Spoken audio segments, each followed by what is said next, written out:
Kyle, give us an overview. Congratulations. Thanks. I thought it was just a real easy game. It was never in doubt. I think if everybody watched it, didn't you think? And just we were in total control from start to finish. It was real easy, and guys made it, just a ho-hummer. No, there's a reason why Nicholls won this, the league regular season. They have great will. They fought from beginning to end, and we knew that. And they went almost 2 months without losing a game, and I was really proud of our guys and their will and their battle. I thought we rebounded the ball really well, and Ty got us off to a great start, and Shannon with his explosiveness, made some timely shots, and he's got athleticism that's it's pretty hard to. You can't coach some things that Shannon does. I wish my son had some stuff that he could do, but I thought our kids played really, really well on the back-to-back nights, which, we have to do it one more time, which is, going to be fun. So I was really proud of our team. Okay, we'll open up for questions now for student athletes, and raise your hand, and we will get a mic to you so we can hear you on the stream. We'll start off here in the back. Hey Shannon, just talk a little bit about joining the 500-point club. Obviously, the win's the bigger thing for you, I'm sure, but getting 500 points in your first year here had to be a huge accomplishment. It's a blessing. I didn't even know that, to be honest, but it's a blessing.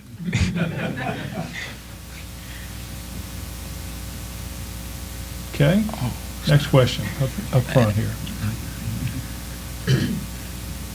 Isaac Needar, the Seminoles, for both student athletes. You guys are the top 3-point shooting team in the league, and yet tonight, besides your two at the beginning, it just wasn't really working for you. What is it about the versatility of this team that can take a night where you're basically one of your best assets is not working and still win by double figures? I have to say it's our defense. We get stops. If we score and don't let them score, we can win 2-0. So our defense takes that up.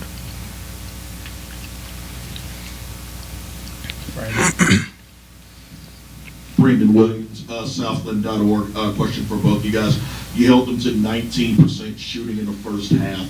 Just talk about the ability to shut down a team that comes in averaging over 80 points a game. It was a pride game, I was in the situation last year, it hurt when we lost to Corpus, so we just didn't want to have that same feeling and go out there and get a win. Everybody brought it, we came together, and we just got stops, played as a team. He said it. Elaborate, Shannon. Or not. My bad. I'm nervous. Shannon, was there a point in the game where you just felt like everything was falling in, where you just got into a rhythm offensively? Oh yeah. Once you get in the zone, it's hard to get out that zone. So I was kind of feeling it tonight. You feel it a lot of nights, though, don't you? Yes, sir.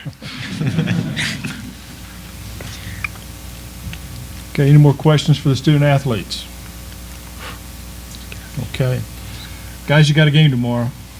You're excused from this. We'll talk to Coach now. Thank you. All right, thank you. Appreciate it. We'll get you a table tent tomorrow, Shannon. Sir. Brent. Brent Swarman, Eastern Chronicle. How important was 31-3 off the bench, especially since y'all are playing your second game as opposed to one game? Well, for sure our depth is the key to our team all year long. I think a lot of people think the only one that can guard Shannon Bogues is me, probably, by not playing him. But we have a lot of good players. We have 9 starters, I think, on our team. And so the hardest job I really have is deciding who's going to play how much and who gets it going in certain games. Shannon played 17 last night, didn't have his best game, but tonight he got in, because of their zone, he was able to get into space and kind of get in rhythm and was able to really make some good things happen for us.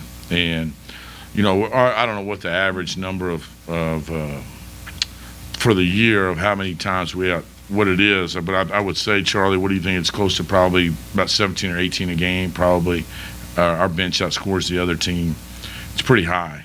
And that is our strength, is the depth. And I think that's why we're able, in my opinion, able to do something that hadn't been done in this league before, and that's win 3 nights in a row. Because we'll have fresh legs, and we can play guys over and over and over again. And we've been going for a long time. Our guys, unfortunately, we practice a long time. We don't cut back really a lot. We haven't until the last 2 weeks. We've kept them strong, and our legs are pretty good, I think. Brandon, it's good to see you again after, God, last time I saw you was a bad night in here. Coach, elaborate a little more about the defensive game plan that that you developed in stopping Nicholls. Well, unfortunately for them, they're missing their second best player, in my opinion, in Sadler, so it made it a little bit easier. And I hate it that they didn't have all their guns going tonight. I hate it for Richie. I don't hate it for me and my team, but I hate it for Richie Riley, who obviously deserved Coach of the Year, because we had our best game, I thought, when we played them in conference play for sure, after we'd lost to Southeastern before Christmas, and then we came to our place, and I think the score was 17, pretty similar to what it was tonight, and with Sadler. And our guys are really juiced up. But they hadn't had a very fun 5 days between games, and they played really well with Sadler. And it was kind of like tonight, 2 guys scored, Sadler and Peters. And tonight it was I'd never had a guy shoot 18 threes in the game like Rutledge did. And our guys really followed the game plan really well, was limit Rutledge 3-point attempts, not necessarily makes, and try to limit him to 3. And they only did that by 6. He only got 18 3 attempts tonight. So they really listened to me, but it was good that we could play somebody. I thought that we hadn't been so familiar with. Our guys weren't bored today, and like tomorrow, our guys will be anxious to learn Southeastern, because we don't get to see them a lot. We haven't watched them a lot on film. They don't have a lot of common opponents, so our guys will be anxious to watch them tonight and prepare to try to play Jay's team, who had a phenomenal year. Okay, Isaac. They hit you with the 9-0 run. You called timeout, and then you guys responded with an 8-0 run. What did you say in that timeout, and what was the mindset there for those last 5 minutes? They're trying to keep everybody in the gym from going out and having a good time on Friday night here in Houston. Let's get it over with. I mean, we lost our focus, obviously, where we thought the game was in hand, and maybe I probably didn't have the best lineup out on the court at the time, and we thought it was over with, and we probably relaxed a little bit. And after playing for 50 minutes or 55 minutes or whatever, we did have a little letdown. And to their credit, Rutledge we're up 14, and Rutledge hits a shot in front of their bench and gets a 4-point shot, and that's a punch in the gut. You don't see that very often. And then we turn it over, take a quick shot, then we hand them the ball, and they come down and get a basket, and before you know it, it's 5. And I never felt like that they were going to win the game. I always felt like we were, and maybe that's just my belief in our players and our players' belief, but, I got the ball to old number 4, Charles, and said, hey, play off 2 feet, play with strength, and he gets fouled and makes 2 free throws, and it was basically we were back in control after then, just making free throws down the end. Okay, Brandon. Only other meeting against Southeastern Louisiana, like you mentioned, tough go for you guys in the district opener. What's the mindset, the game plan for making sure that you can get back here tomorrow night as a champion? I think that to win a championship, you got to win points in the paint, and we did it again tonight. You have to rebound them, and you got to try to get to the free throw line. You can't. For us, we can't give up threes. I don't know what their numbers were at the end of the night, but they made more than we did. But they took a lot, and if they don't shoot a high percentage, I think we have a chance. To me, they have a tremendous point guard in Veal, who dominated the game the last time we played them. Bogues played 6 minutes the last time we played in this game. They didn't get our best shot. But they beat us. And I haven't watched that game at all since we played it, except for a couple of times after the game. I didn't feel very good. I was pretty sick.